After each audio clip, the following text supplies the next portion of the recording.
Welcome to Prashanti cooking. ఈరోజు మనం రవ్వ లడ్డు ఎలా చేయాలో చూద్దాం.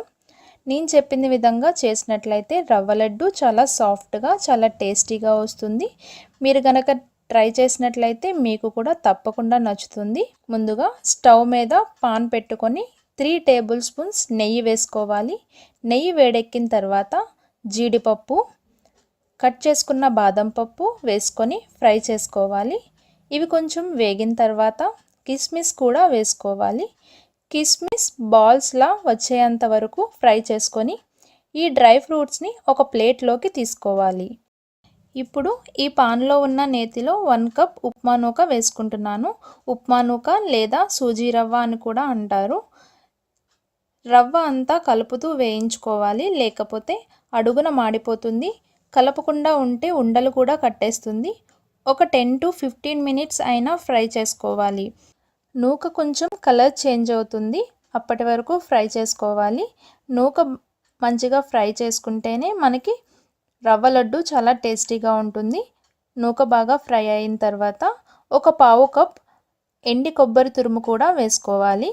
ఒక 1 మినిట్ ఫ్రై చేసుకోవాలి. పచ్చి కొబ్బరి అయితే నేతిలో వేయించుకోవాలి. ఎండి కొబ్బరి కాబట్టి ఒక 1 మినిట్ ఫ్రై చేసుకుంటే సరిపోతుంది.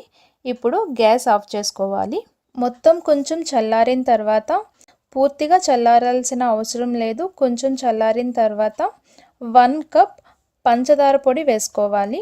వేడి మీద వేస్తే పంచదార కరిగిపోతుంది కాబట్టి కొంచెం చల్లారిన తర్వాత వేసుకోవాలి.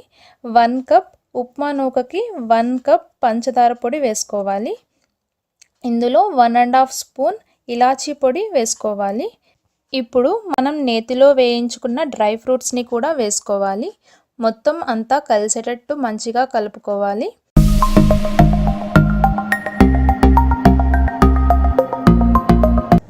వీడియో కనుక మీకు నచ్చినట్లయితే లైక్ చేయండి, షేర్ చేయండి.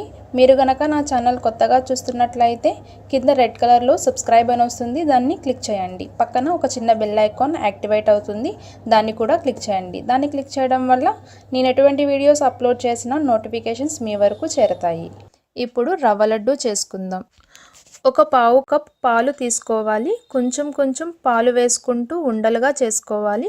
కావాలంటే నెయ్యి కూడా వేసుకోవచ్చు. నేను ముందు ఎక్కువగా వేసాను కాబట్టి ఇప్పుడు ఇంకా వేయడం లేదు.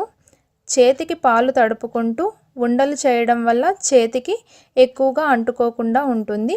పాలు మరీ ఎక్కువగా వేయకూడదు, కొంచెం కొంచెం వేసుకుంటూ చేసుకోవాలి. చూసారా, నేను చూపించిన విధంగా ఉండలుగా చేసుకోవాలి.